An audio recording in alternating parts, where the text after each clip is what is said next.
Thank you very much, Paul, and good evening, everyone. It's a great pleasure to be here with you, and thank you for inviting me to such a prestigious gathering.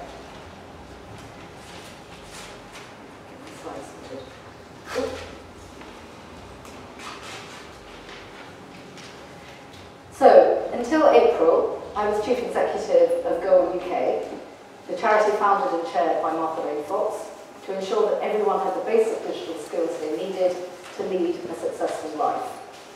On the 1st of April, we merged with Doteveryone, a new organisation that Martha set up following her 2015 BBC Dimbleby lecture. So I'm going to start by saying a few words about Doteveryone. In her BBC Dimbleby lecture, Martha warned that the UK today is not making the most of what modern technologies can do. And as a result, many people are leading lives that are less successful, less rewarding, and less easy than they could be. Economically, we're losing billions, both in savings and potential growth. And politically, we're not yet using technology well enough to encourage participation in the democratic process. At Doteveryone, we call this waste of talent, energy, and opportunity, and the associated economic, social, and political consequences, the digital deficit. And alongside this, the internet age has given rise to a whole range of new challenges, moral ones and social ones. And to tackle these issues requires a whole combination of initiatives and actions, as well as close collaboration and partnership working. No one sector or organisation can do this alone. So Doteveryone's role in this coalition is to demonstrate what's possible and to show tangibly how we can tackle these issues by prototyping scalable solutions.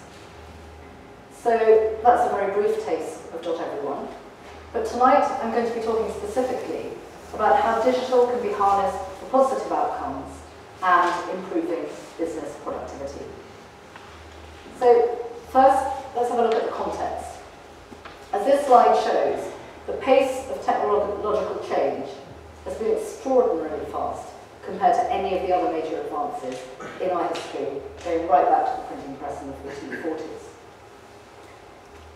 If we think back to 2005, barely a decade ago, only just over half of UK homes had internet access.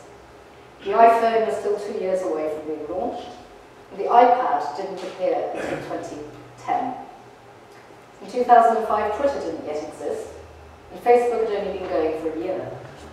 The terms hashtag and trending were not yet part of the digital vocabulary, let alone selfie or photo bombing. But today, smartphones, tablets, and touchscreen technology are ubiquitous. A whole new vocabulary has grown up around social media and technology use, and 89% of UK homes now have internet access. We talk about wearables, about biometrics and driverless cars, the implications of big data, cybersecurity, and artificial intelligence. So on the one hand, digital technology and data now permeate all aspects of our social, economic, and even political lives. But on the other, we often struggle to keep up with these developments and their consequences and implications. Despite this pace of technological change, some things haven't moved so quickly. There are still far too many people in the UK who are digitally excluded, stopping them from participating in today's society and economy in ways that we in this room no doubt all take for granted. 5 million UK adults have still never been online, and the numbers of people and organisations without even a basic level of digital skills are still far too high. In very broad terms, those most likely to be digitally excluded are older people, those from lower socioeconomic backgrounds, women, the long-term unemployed, people with lower educational attainment, those with long-term health problems, and disabled people. And because of the very ubiquity of digital technology, not having access to the internet today has a disproportionately greater impact on people now than ever before. At the same time, we also have a technology skills shortage across the UK at all levels, from basic to more intermediate level skills, right up to the most advanced technical skills.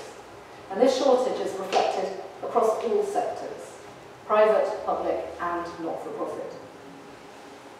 So I mentioned basic digital skills, but what are they? At Go On UK, we created a framework to describe basic digital skills that includes 5 main categories. Managing information, which could be using a search engine or downloading and saving a file. Communicating, whether that's by email, a messaging service like WhatsApp, or using social media.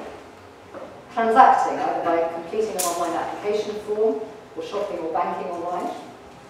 Problem solving, by which we mean using the internet to learn to do simple tasks.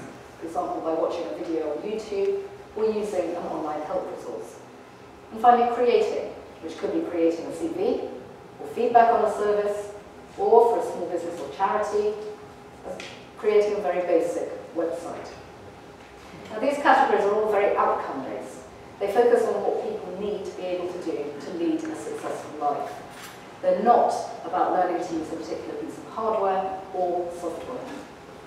And as digital takes on new forms, with voice services like Alexa, for example, digital skills become even less about devices and software, and much more about adopting a digital mindset and integrating it into everything that we do. And crucially, many of these 5 basic skills are essential today for looking for work, applying for benefits, or finding support services.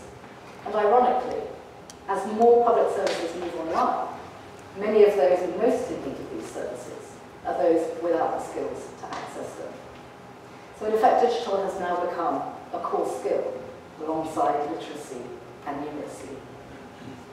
And I'm absolutely delighted that this was actually recognised earlier this month by the government in their announcement of free basic digital skills training to all adults who need it.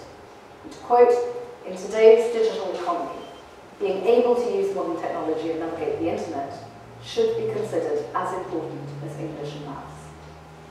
We will make sure all adults who need it can receive free training in digital skills to equip them for the modern world." And this is a really huge step forward, and it's a real achievement for those of us who've been campaigning for this for years. So I said that the numbers of people and organisations without these skills are still too high. So our data shows that there are 12.6 million adults in the UK who lack these 5 basic digital skills. That's 23% of the adult population, almost 1 in 4. In Europe, the average is 1 in 5. We might assume that this only affects the elderly, but of these 12.6 million people, almost half are under 65, and therefore of working age with a key contribution to make economically. Alongside this, the 2016 Business Digital Index, published yesterday by our partner Lloyds Bank, shows that 38% of all small businesses and 49% of all charities also lack these basic digital skills. So if we agree that digital is now a core skill, akin to literacy and numeracy, then these are shockingly high figures. How do we reignite our local economies? How do we increase productivity and efficiency and reduce social inequality if such a high proportion of the potential workforce cannot look for a job?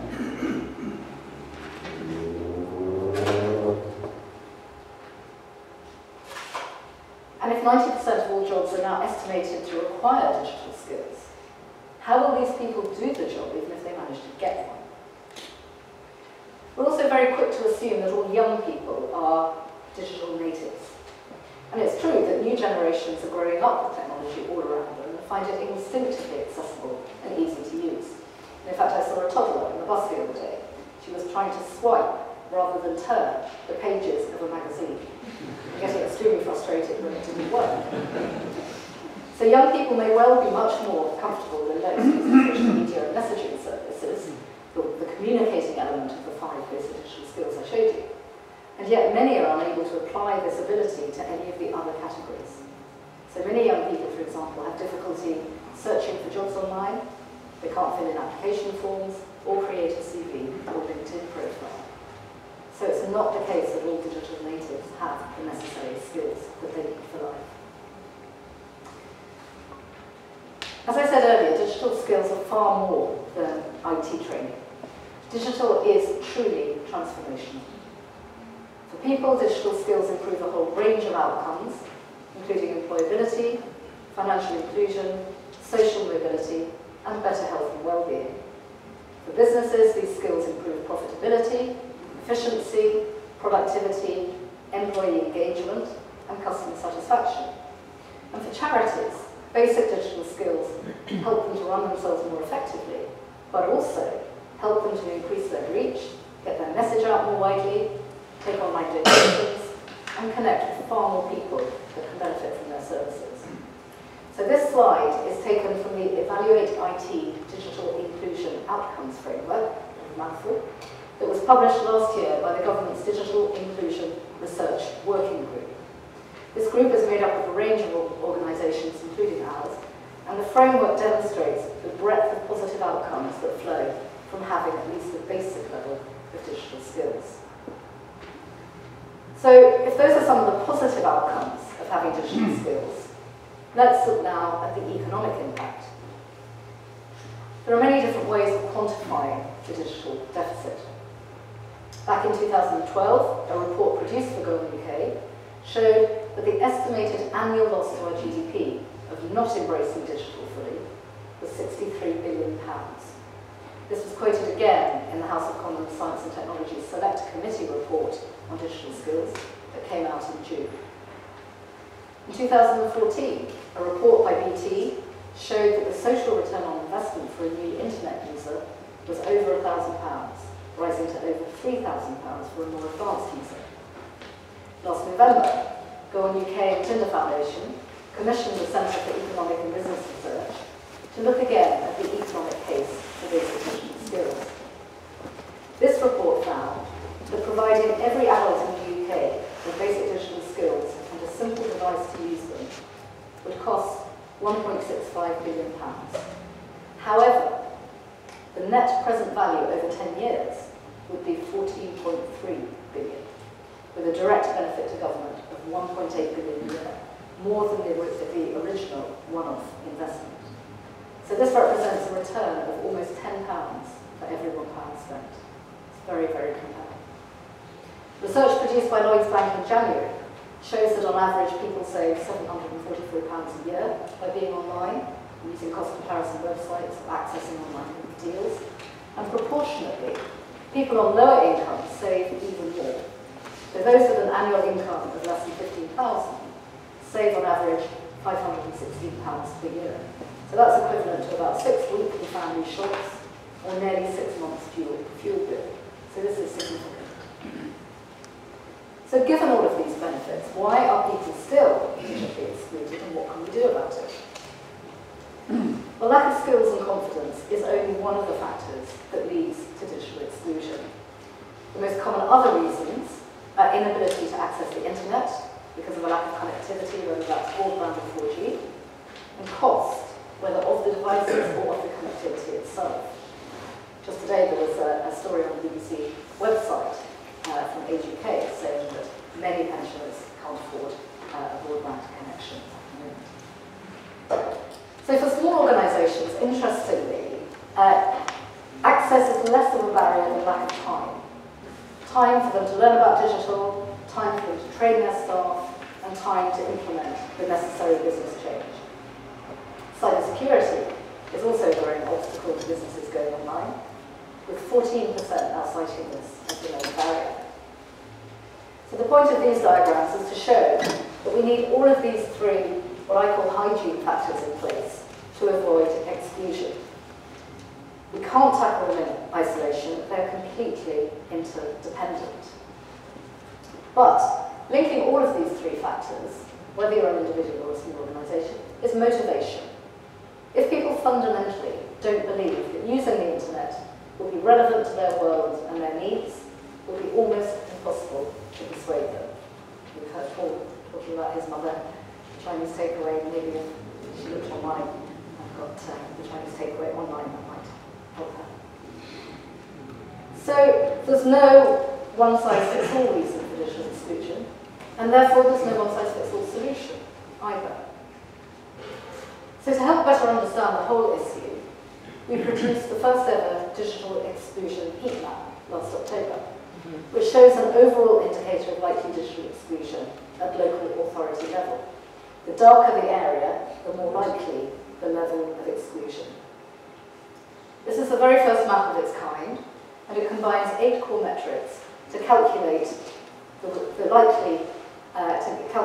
likelihood of exclusion in every local authority across the UK. 4 of these are digital metrics. Those are the availability of infrastructure, that's both broadband at 10 megabits per second and 4G, the percentage of adults who've never been online, the percentage of adults with basic digital skills according to our framework, and the percentage of adults who've actually used these skills in a 3-month period. The other 4 metrics are social. They are age, education, income, and health. So these 8 have been combined and aggregated using a formula designed for us by the London School of Economics to provide for the first time a single nationwide measure of predicted digital exclusion. You can search the map by postcode or place name, you can zoom in to specific areas, and you can filter by any one of the 8 individual indicators, as well as see the overall combined effect per region of all those 8 indicators. And what we found is that the correlation between social exclusion factors and digital exclusion is as important as the impact of the purely digital factors. So let's have a look. As we're in Sheffield, let's start here. I'm not sure how clear the slides are, but I hope you can at least get a rough impression. I think the slides will be circulated after the event, so you can have a look at this in detail. So Sheffield overall has a medium likelihood of exclusion, and in fact, looking at the scale, it's absolutely bang in the middle. But if we look at the individual metrics that make up this overview, there are some very interesting variations. So the breakdown of digital indicators, again, I hope you can see that, shows that whilst 4G coverage, for example, is good, broadband coverage is not so good. Similarly, the numbers of adults who've never been online is fairly high compared to other areas. And whilst the numbers of adults with all of the 5 basic digital skills is only just under the national average of 77%, fewer people reported actually using these skills in that 3-month period before the survey. On the social indicators, it's income that scores the lowest, followed by health and education. So in Sheffield, age is not a significant factor for exclusion. If we move further north now, let's look at Middlesbrough. And here the likelihood of exclusion overall is high. Again, the digital indicators show a mixed picture, with a reasonably good infrastructure available, but a very low level of digital skills, and a high percentage of adults that have never been online. So this goes back to my point earlier, that even if the connectivity is there are other factors that cause the exclusion. So investing purely in broadband, which up until recently was the very cornerstone of the government's policy, won't solve the problem by itself. And in terms of the social indicators, in Middlesbrough it is again income, this time tied with education and closely followed by health, that have the greatest impact on exclusion. So once again, age is not a significant factor here. But finally, if we move south to the Cotswolds, so traditional Middle England, here there's a medium likelihood of exclusion, just like in Sheffield. But in the Cotswolds, the digital indicators show that it's the infrastructure availability that is the problem. And on the social indicators, here it absolutely is age, which is the predominant factor leading to likely exclusion. So by breaking down the overall picture into the 8 different indicators, we get a far more nuanced result. And this tool is there very much to help councils and other organisations working at local level to understand which are the primary factors driving the likelihood of exclusion in order to prioritise which ones to address. We're now planning to produce a similar heat map showing the factors affecting the digital exclusion of small businesses. So I've talked a lot about the importance of basic digital skills for the social and economic prosperity of individuals. But let's now look at business and productivity. Adults without digital experience are less likely to participate in the labour force. nearly 3/4 of employers say that they'd be unlikely even to interview a candidate without basic digital skills. And even if they are employed, adults without these skills earn far less than adults with them, even after accounting for various other factors. So not having these skills is not only a huge barrier to people finding work, at a more macro level, it's also a huge barrier to the productivity and economic growth of the UK as a whole. Going back to our digital natives, businesses are reporting that young people entering the workforce simply don't have the skills that employers expect. Back in 2013, a report by O2 showed that only 20% of the technology jobs required by 2017, which after all is only a few months away now, were suited to the current generation of 16 to 25-year-olds. So if 4/5 of technology jobs are not suitable for our up-and-coming younger generation, then the skills gap is not going to close anytime soon. That same report also found that Britain would need nearly 750,000 more digitally skilled people by 2017. If those roles remained unfilled, the loss to the UK economy was estimated to be between 1.6 and 2.4 billion a year. But if the public and private sectors took action to fill these vacancies with UK trained workers, this would be worth 4 billion a year in additional growth. And what about the skills shortage at higher levels? In May 2015, Boston Consulting Group reported that as a share of GDP, the UK had the largest internet-based economy in the world. And that's fantastic news for UK PLC. And yet it brings with it some very real and very new challenges. Organisations are now having to come to terms with requirements for new skill sets and roles that a decade ago just simply didn't exist. Roles like social media analysts, community managers, UX experts, not to mention Scrum Masters. But this demand for new talent is not being met by the supply. And business is telling us that 85% of hard-to-fill positions are hard to fill because of a lack of specialist technical skills. If the correct skills were available to fill these vacancies, the total economy could be boosted by almost 18.2 billion. So the technology skills gap is a reality.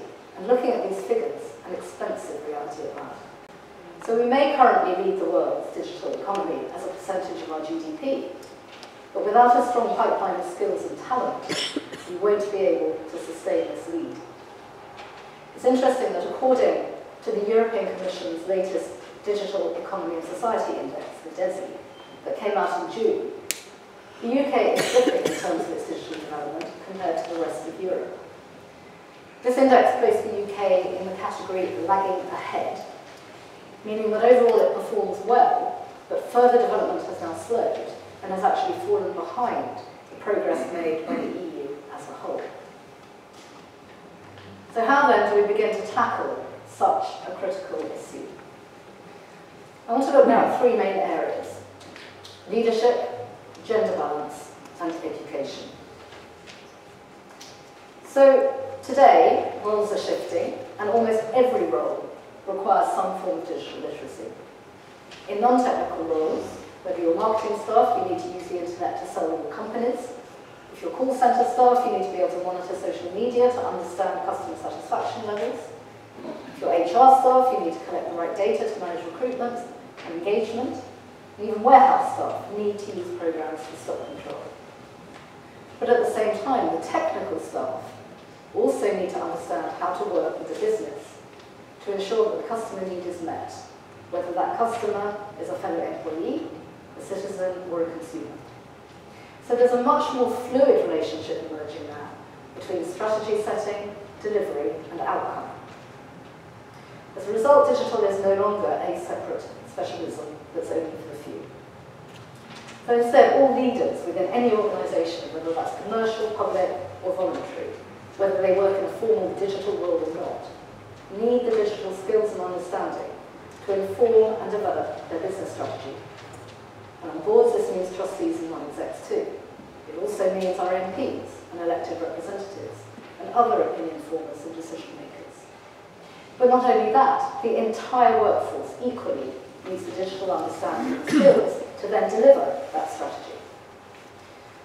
Without wanting to state the totally obvious, adopting digital tools and techniques saves organisations time and money. And the increased efficiency and productivity that this creates improves both customer satisfaction and employee morale. So it's a totally virtuous circle. Whether you lead a business, a government department, or a non-profit organisation, delivering any form of strategy will require you to make decisions through a digital lens. Whether you're looking at how to improve internal communication within your organisation, or interactions with customers, or increase productivity by reducing repetitive tasks, digital will be part of the solution. So this isn't something that can just be delegated to the IT team. Technical specialists are, of course, there to do the specialist technical work, and my goodness, do we need them.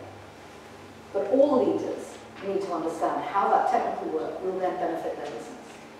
So every leader needs to be digitally minded and digitally aware, even if not a technical specialist, in order to lead a successful organisation. So we're no longer talking about creating a digital strategy. Instead, we must create a business strategy that's fit for a digital age. Technology is the enabler, it's not the answer. So rather than starting with a technology solution, we need to ask, what is the business problem I'm facing, and how will technology help me to solve it? Once the leadership has this digital literacy and understanding, producing the right business strategy, creating the organisational structure to support it, and recruiting the right people to deliver it becomes much easier. And clearly, organisational culture is organic and fluid, and it depends on much more than the executive and the top-down leadership. But culture can be made or broken by the leadership. Behaviours become entrenched, and ways of working filter down throughout the organisation. So the executive leading by example is crucial for building a digital-first organisational culture. But digital leadership is not just about how an organisation functions internally. Digital is beginning to blur the lines between public and private, and business strategies need to reflect this. Digital enables much greater transparency, accountability, and also personality. And this has a massive impact on all leaders, not just those who see themselves as digital leaders. So let's take social media as an example. A senior leader needs to understand that what they say on Twitter, or LinkedIn, or Facebook will have a huge impact, not only on how they as an individual are perceived, but on how their organisation is perceived as well. A tweet or a blog is as public as a major press interview, and controlling your personal profile online is almost impossible. Your whole career history, and in some cases your personal history too, is just a Google search away. And we have to adapt to this level of transparency and the scrutiny it puts us under. Digital now permeates every aspect of our lives, and ignoring it doesn't make it go away. So I've talked a lot about the 23% of the adult population that lack the basic digital skills. But let's now look at the over 50% of the UK population that are women. First, some facts and figures. The numbers of women in tech are actually going down at a time when we face a major digital skills shortage at all levels. Only 10% of computing A-level students are female, and fewer women are taking degree courses in IT-related subjects than ever before.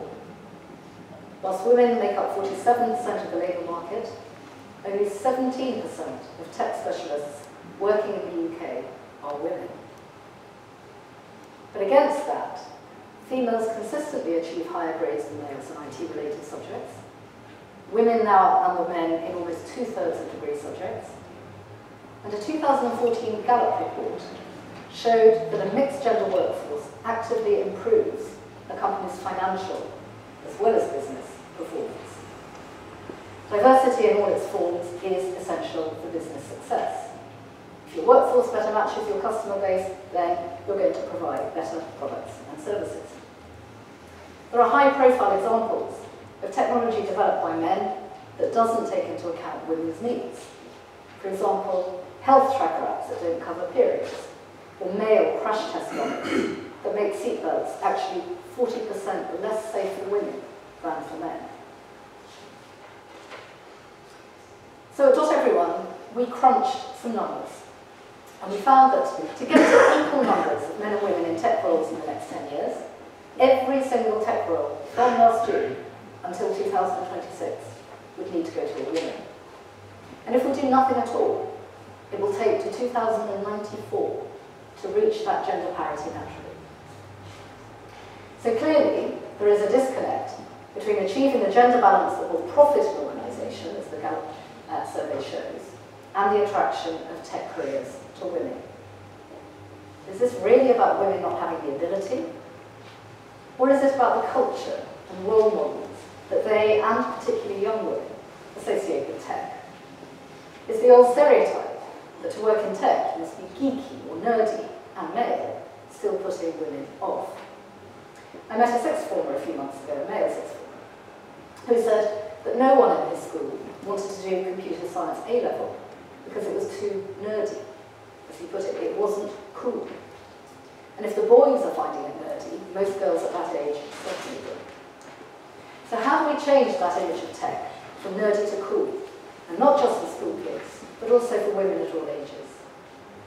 I've been working in digital for over 20 years, and I certainly don't relate to either of those images. And I don't have a technical background either. I studied languages at university.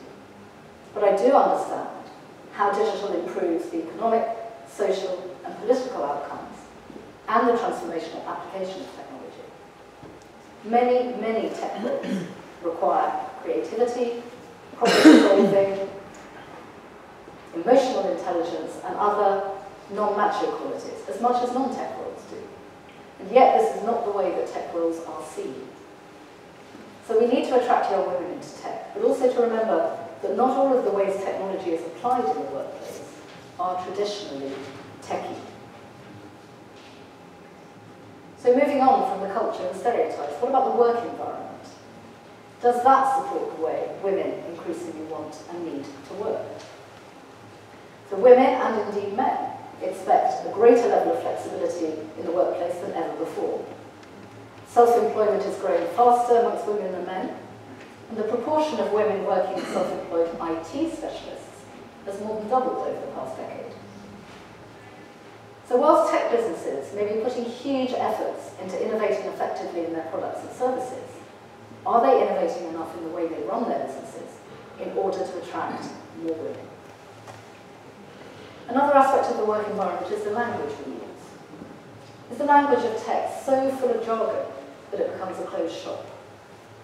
If technology is truly enabling the transformation in all areas of our lives that we see around us, shouldn't the way we talk about it and work with it be as mainstream and normalised as the ways we use it? A huge amount of work has been done on gendered language in job adverts. And using different languages and approaches, different language and approaches to describe and advertise roles can make an enormous difference in the number of women applicants. So to me, the need for gender balance in the workforce is primarily a business issue, it's not a feminist issue.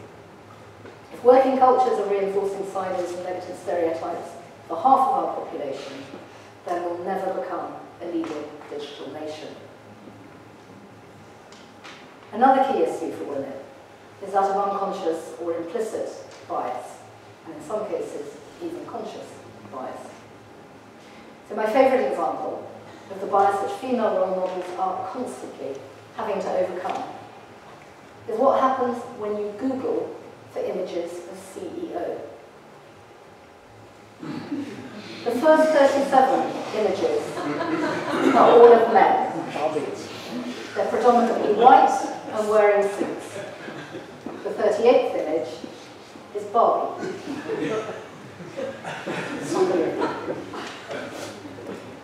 Another example.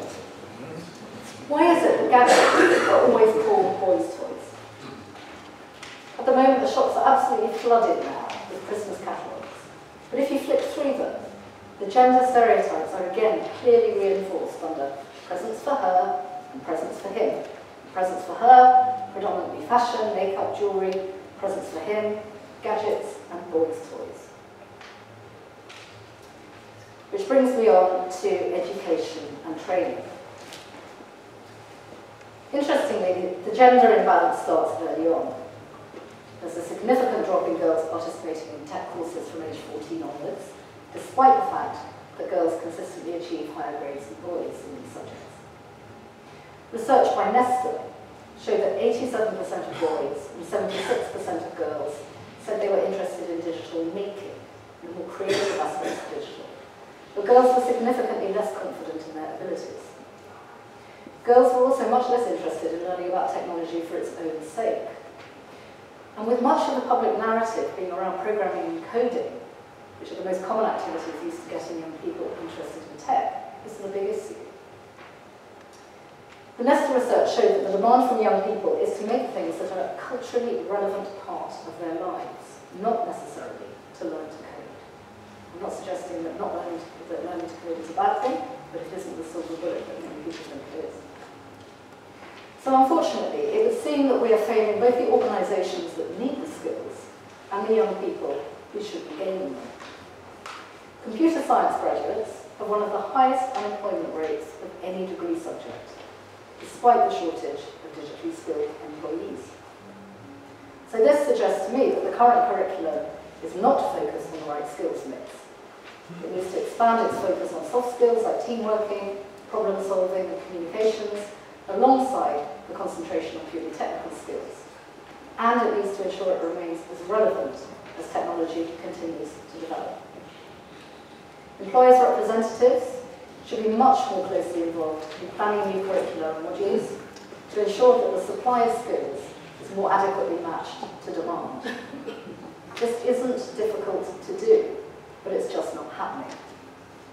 Young people are still being examined on out-of-date material, taught in a way that, in the words of my sixth former friend, is simply not cool.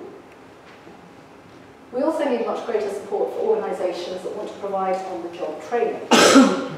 For many people who are already in work, learning new skills in the workplace is the only way that they can upskill.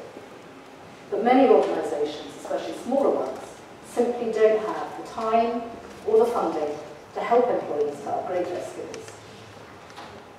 And they instead believe that their only option is to hire someone who already has the required skill set, if they can find it. So with that shortage of talent on the supply side, meeting that demand becomes even more difficult. So when organisations continue as best they can without the skills they really need to succeed.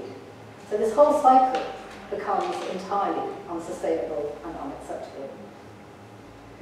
The Lloyd's Business Digital Index 2016, which as I said was launched yesterday, shows that although the most digital small businesses are twice as likely to report an increase in turnover as the least digital, 2/3 of all SMEs, 66% of all SMEs, and 78% of all sole traders still invest no money at all in digital training.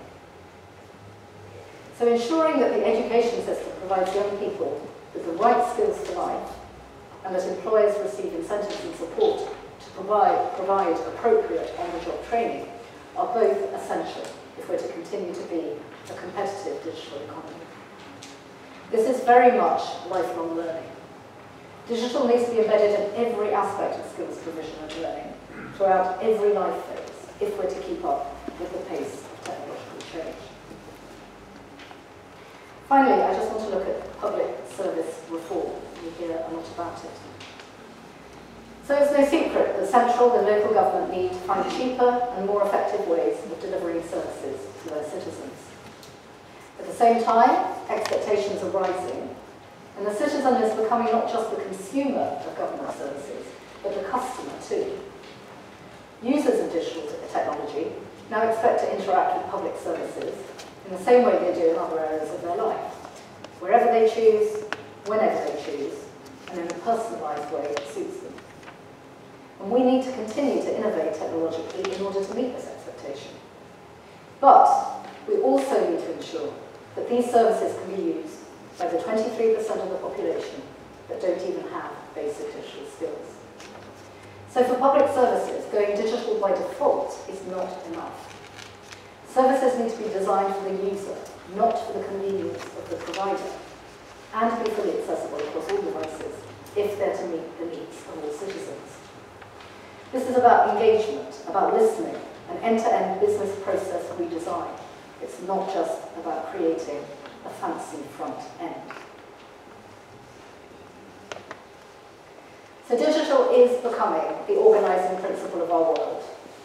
Innovations like the Internet of Things, big data, artificial intelligence and biometrics are unlocking a kaleidoscope of new opportunities, products and platforms which will transform the UK's capability for future job creation, innovation, economic growth and competitiveness.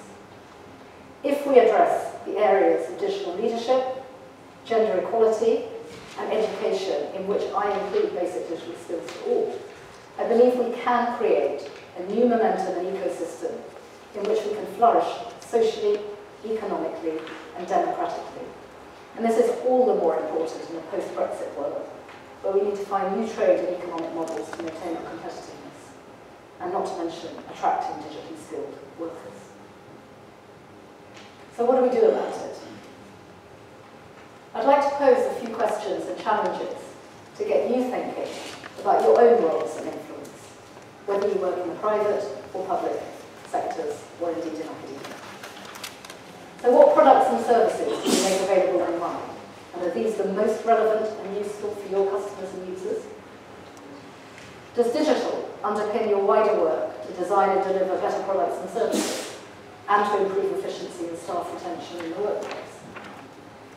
Do these products and services really meet the needs of their users, or are they just more convenient for you? Are you using digital tools and techniques, and particularly big data, to tackle complex problems? Can your staff use digital tools to work effectively wherever and whenever they want? What schemes do you support to help local residents and local businesses to get online? Are you expanding your apprenticeship and intern schemes to include digital apprentices and interns? And do you work with local schools to encourage young people, and particularly girls, to take up science, technology, engineering and maths subjects? Digital is a life changer. As Sir Tim Berners-Lee, the inventor of the World Wide Web, said at the opening ceremony of the 2012 Olympic Games, this is for everyone. And yes, we do need to constantly adapt at a pace that is entirely new. And yes, digital does bring greater accountability, scrutiny and new pressures, not least in terms of security. But the internet is also the most democratizing and exciting invention of our age. And our digital future is to be wholeheartedly embraced and celebrated, and not held back. So tonight I've tried to show how digital can be harnessed for positive social and economic outcomes, as well as improving business productivity. And they have stretched the title of the presentation quite far. But in case anyone is still unconvinced of the transformational power of digital, I'd like to leave the last word to Arthur. Arthur's life had collapsed.